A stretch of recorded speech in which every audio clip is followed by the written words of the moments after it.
now we've come down into Tennessee, the part of Land Between the Lakes that's in Tennessee, to the Homeplace 1850 Interpretive Center. This has like a, it's like a homestead farm.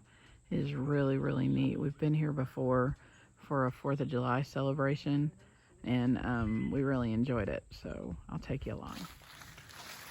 This is the mule pasture at the Homeplace.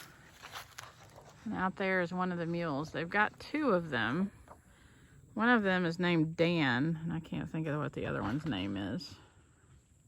Because you can actually donate money. They have jars inside at the visitor center. And you can donate money for their daily upkeep if you want to.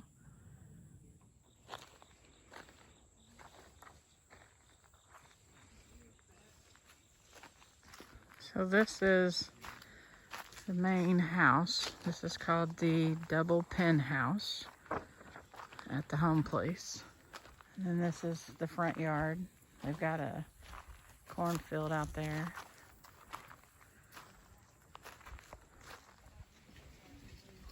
So this is the front porch. And then the breezeway of the double pen house.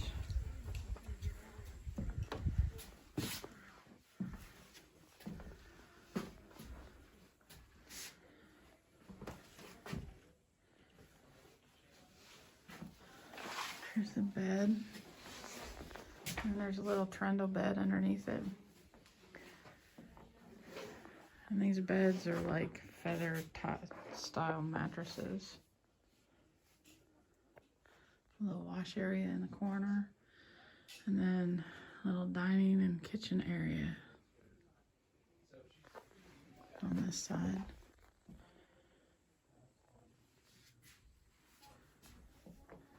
And then if you go across the breezeway over to this side,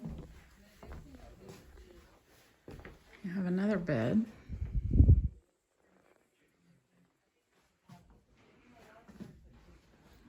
Also has a little kitchen area.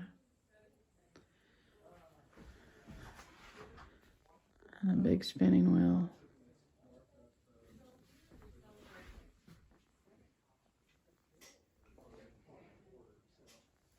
Quilt box.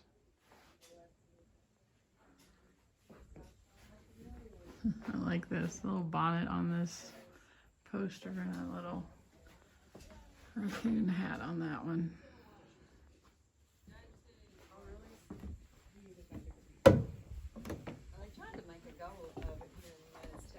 And there's a breezeway between the 2 sides. Upstairs, a little mattress out here.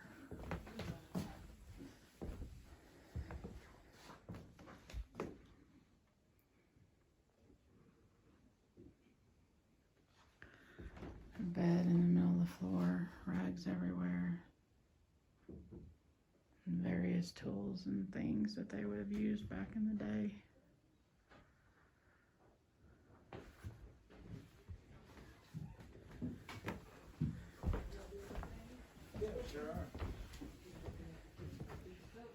And there's 3 beds over here on this side.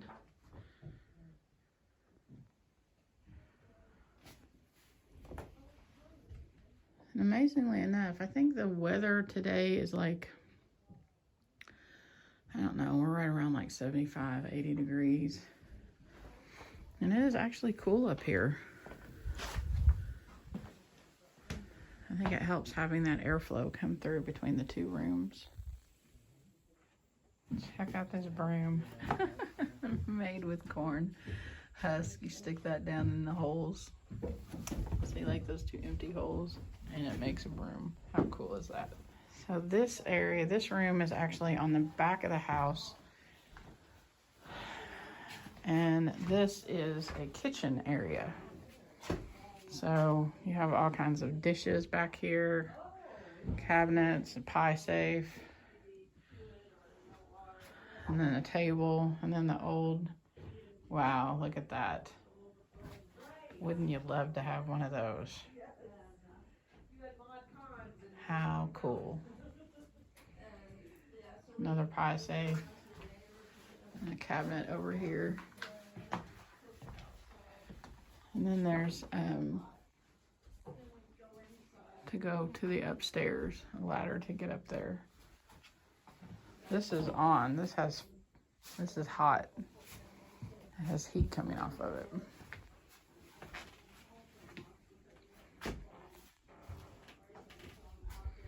It's a very neat little place. I think I want to build some of these little teepee looking things in my garden next year for things to vine on. I see several people at home that do this out in their garden. They build several of those pretty tall for green beans. I think I want to try it. Okay, so this little building right here is a smokehouse. And then this little building over here is the woodshed. And they have a little demonstration area out here. It looks like they have a little setup right there for outdoor cooking. So check this out. This little thing right here is called an ash hopper.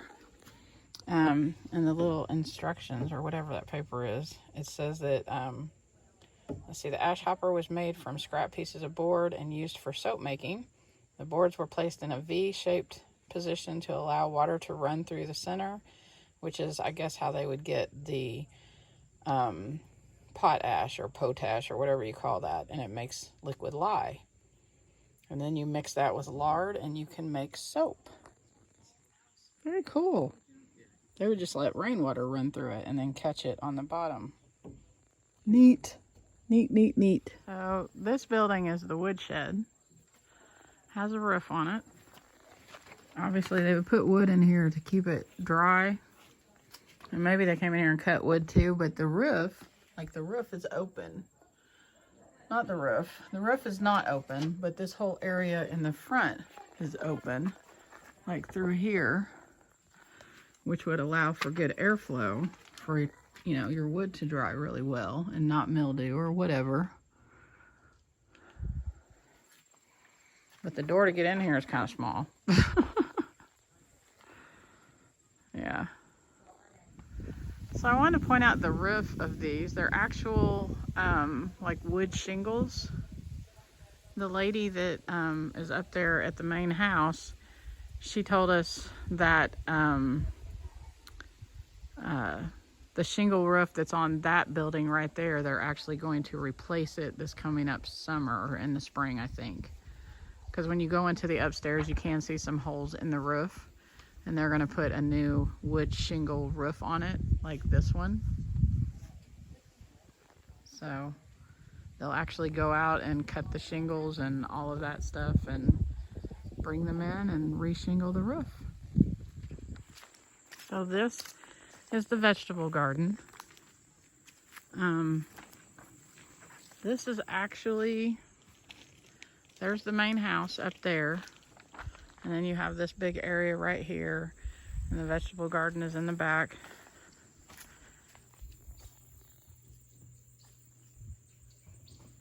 Looks like the sign says that those are, no, those are green beans. I see them now. I started to say cucumbers, but they're not. They're green beans. See, that's the kind of trellis that I want to build in my garden. So this is the corn crib.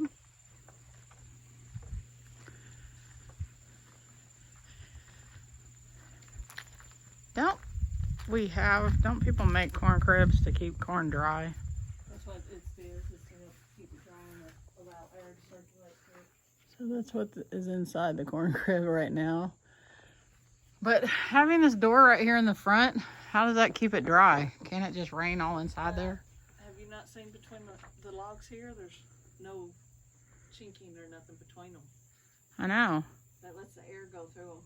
It was mainly to get it up off the ground, it says, so the rodents couldn't get in there to it. Huh. And this was, Well, I don't know about the mice they have here, but the mice we have at home can climb all over everything. Jeez, they make me crazy. Here's a buggy. So I have the little lean-to thing off the corn crib to store the buggy. It's probably pulled by the mules.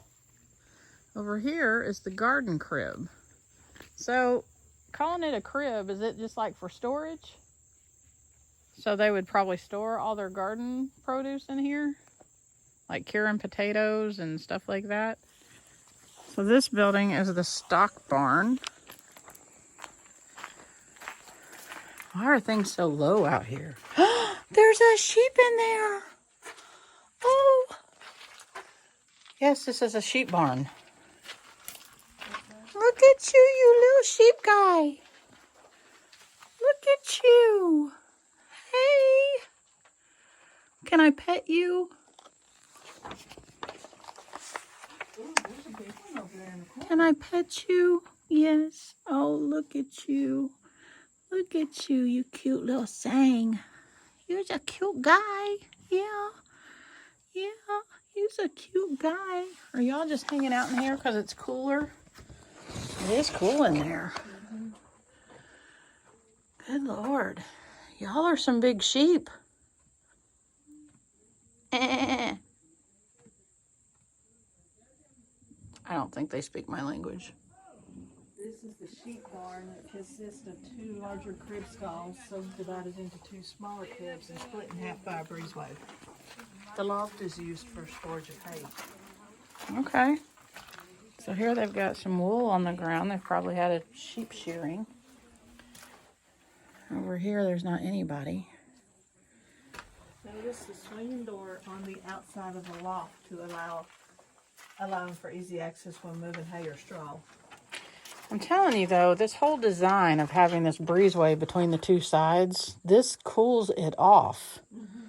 Like I kind of feel like it creates a tunnel and just pulls the air through, and then the rooms off to the side benefit from that, right? Would you agree there, Mr. Sheep Guy?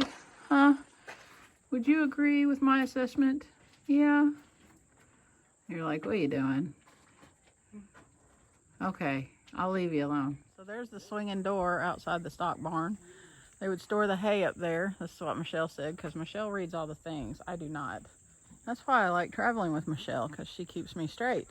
But she said they would store all the hay up there to keep it dry, right? Yep. And then they would throw it out of that swinging door up there down into the field. And this is the yard for the stock barn. Or the sheep barn, whatever you want to call it. Right now the only stock they have in there is sheep. Yep. And they do have some sheep just like free ranging up front. And all over the place, going in the woodshed and pooping. I'm telling y'all, this place is beautiful. The creek's dried up, but it's just beautiful. Looky there, Michelle. They got pecker growing. What? Pecker. All right, so this area is the tool barn. That whole building right there.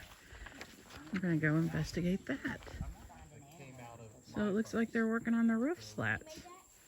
How cool is that? So in my furnace, this is what came out. It didn't come out like that. It's a little different. My little one didn't get as hot as the big one, so it didn't go all the way down. Yeah. So my job is to take this over to our blacksmith shop over there and compress it, pack it down, get rid of all these little pockets in there. And what I get, You reheat it, reheat it, and this is what I get out of that. And this is a billet of metal. This looks like a little rocket stove. So all you Huh. I made out of my portion of this. So the metal was made here on the farm, and this handle came from here on the farm too. This part Hi. Can we explore? Of course. This is the tool bar. So is that out there, is that like a rocket stove? Oh, that is an iron furnace. Oh. How cool. So you use that to melt and blacksmith? Yes, so we will smelt metal with that furnace and we will turn it into bloom steel.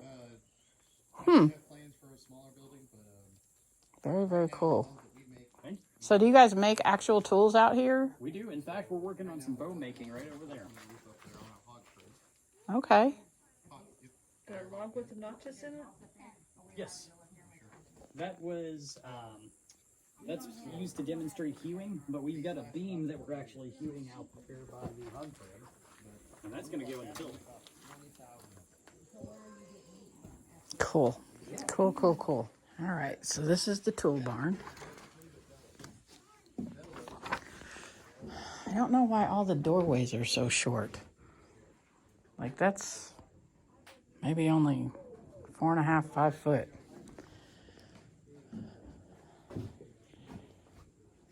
Huh.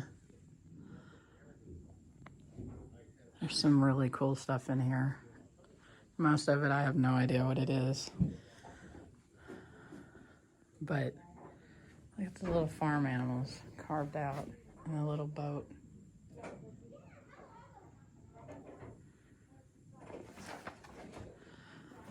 Looks like a rake, hand tools, baskets. Neat, neat, neat. They're all the same species. The ones with the white only have white feathers because they're quite a bit older than the others. Okay, so these are black Cayuga ducks. They burned their great feathers. And the ones with the white feathers have white feathers because they're older. They don't white. No. Hello. These guys are pretty thick. Look at you. You're a pretty thing, aren't you? Are you the female? You look a little bit smaller than the other one. Looks like that one's got a lizard. Oh, he's eating a lizard. And the other one, no, he's going to eat it. He's not going to share. And here they come. They're like, what you eating? What you eating? I want it. She's like, nope, can't have it. I'm out of here. See you later. She's eating on the run, man. She's got it down. Y'all ain't getting any. You're going to have to go catch your own lizard. Chickens, having a few ducks is good. Talking about you. I don't like ducks. Ducks and chickens Ducks are very good dirty to have on birds. the They are dirty birds. They said the chickens are always looking at the ground, so they Yep. let the ducks know where the food's at. The ducks are always watching the thing and lets the chickens know if a predator's coming from the sky to get them. I know a lot of people have geese for guarding.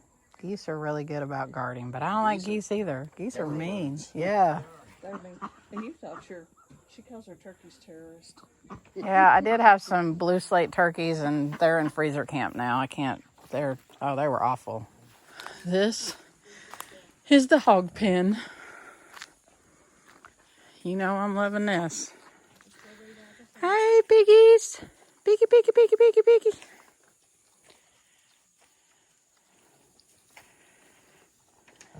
My hogs don't eat hay. But that could be feed that's out there that they're eating and not actually hay. Yeah. What are you doing? They look like they're maybe about 6 months old, unless they're slow growers. All right, well, we just found out that these are American Guinea hogs. And they are eating the hay. I thought they were eating feed, but they're actually eating the hay. My hogs like to make beds out of hay.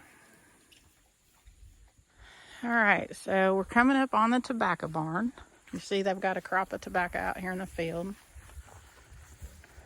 They sure don't plant it in tightly like they do up in Kentucky, do they? This door is tall. So, all right, so they got tobacco stalks in here where they've come in and stripped tobacco after they've cut it out of the field. And those are tobacco plants that they hang up. They cut them out of the field, they hang them up to dry, and then they come in and strip them.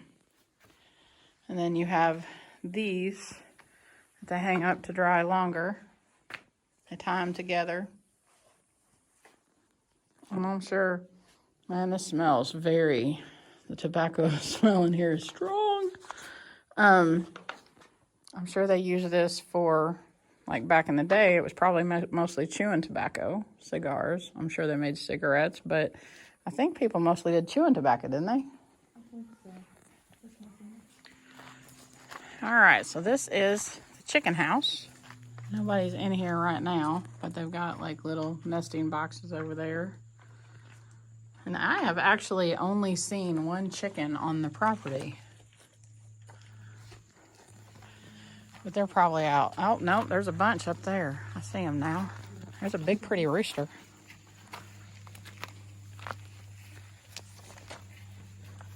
And then this little house is the single pen house.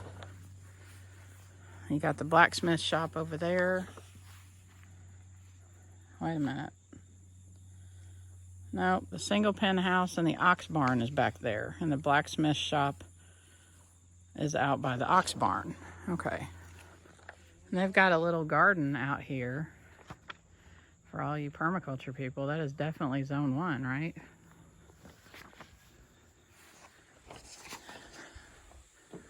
All right.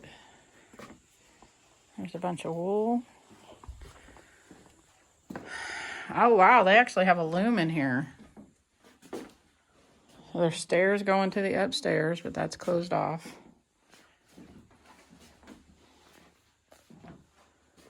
They've got yarn up there that they've spun.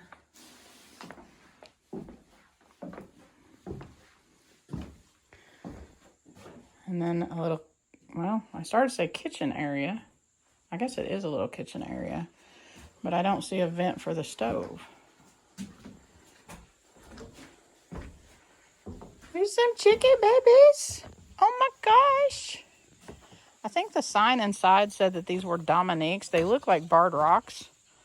And I don't know the difference. They're probably very closely related, but I think the breed that they have here is Dominiques.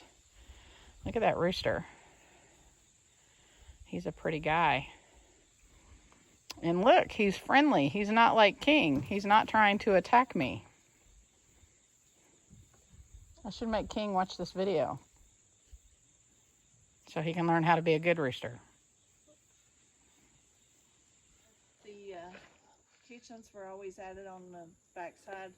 It said By the crib. mid-century kitchens were added. Gotcha. So I said something about the little garden bed back here. These are actually herb gardens that they've got back here. So that looks like sage, I think, right there. Very cool. I wouldn't mind making my herb garden look like that with the little sticks going around it. Isn't that cool looking? All right, so this is outside of the single pen house, and this is the ox barn. Let's see if we can walk through here and see some oxen. So the oxen pen is bare. I don't know if they have them somewhere else or maybe they're in another field somewhere, but they are not here. And this is the little blacksmith place, isn't it? Yep. Okay. Oh, so they got like a stove in there, or a furnace, I guess. A little anvil, a sharpening stone. Whatever that is. Oh, that's one of those things that you pump it and it gives you air to heat up your stuff. And then there's, okay, so now I see this pipe running back there behind the furnace. All right, I got it now. Very cool. And then windows on each side for ventilation. So the 1850s Homeplace is a really cool place. If you're ever out at Land Between the Lakes, I highly recommend you come check it out. It really takes us back to a simpler time and how they did things back then. It's really cool. Talk to you later. What are you doing? Oh, don't eat that old leaf. Eat the grass. That's got to be bad. Cute, cute, cute. Can I pet you? Will you let me pet you? You're like, nope. Hey, hey. So I just wanted to give you a just quick look at our cottage. So this is, I'm upstairs right now. The one that we stayed in is a 2-bedroom. This is one of the bedrooms. The beds are full-size beds. I don't know if that matters, but they have, like this one doesn't have a closet up here. Well, yeah, it does. But it's got dresser and nightstands and stuff. The closet is actually here in the hallway. And then there's a little sitting room up here with a TV. Our cottage is actually, it's equipped for handicap accessible. And so our bathroom has like all the bars. The bedrooms down here and all the doors down here are wide to accommodate wheelchairs or whatever, but this is the door. The patio is out there and it kind of wraps around the front. This is the living area. It does just have a love seat and a chair, TV, dining room, kitchen, and then back here is the other bedroom. Michelle actually made her bed. I did not. And then here's the bathroom. So just a quick little look in case y'all are interested and you need someplace to stay while you're here at Grand Rivers. Well, our weekend is coming to a close and we're getting ready to head back to reality. I just wanted to give you all a shot. It's kind of overcast today, but it's still a beautiful view from the front of our cottage here at Lighthouse Landing. We absolutely loved our stay here. It's just so peaceful and quiet. I think they've got, I don't know, I think they've got probably around 20 cottages out here. And they also have, let me spin around here. They also have a campground back here. So if y'all ever wanted to come out here and just hang out for the weekend, you can go eat at Patty's. It's a neat little community place. They also have places to dock your sailboats, regular boats, whatever kind of boats. And you can enjoy the lake. So anyways, I hope y'all have a fantastic week. I'll talk to you later. Bye. Yeah, God bless you. Have a great day.